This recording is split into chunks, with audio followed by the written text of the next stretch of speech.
2018 সালে একটি সিদ্ধান্ত নেওয়া হয়েছিল। সাফল্যের কোনো নিশ্চয়তা ছিল না, ছিল শুধু একটা স্বপ্ন। তার নাম সাইমন সাইম। পিসি শক্তিশালী না, স্পিড ধীর, কিন্তু স্বপ্ন সীমাহীন। যখন অন্যরা শর্টকাট খুঁজেছিল, সে তখন রাত 2টার পর পর্যন্ত কাজ করত। ক্রেশ, হতাশা, তবুও সে থামেনি। 2019 সালে সে একটা মিড লেভেল পিসি কিনলো। এটা কোনো বিলাসিতা ছিল না, এটা ছিল একটা বিনিয়োগ। সে প্র্যাকটিস চালিয়ে গেল, তার স্কিল আরও ধারালো হতে লাগলো। তারপর এলো 2020। ইনবক্স নীরব, ক্লায়েন্ট শূন্য, আত্মবিশ্বাস প্রায় শেষ।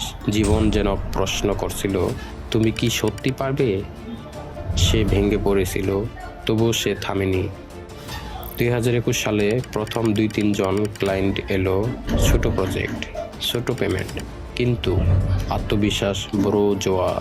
সেখান থেকেই খেলা বদলাতে শুরু করলো। 2022 সালে আর পিছনে তাকাতে হয়নি।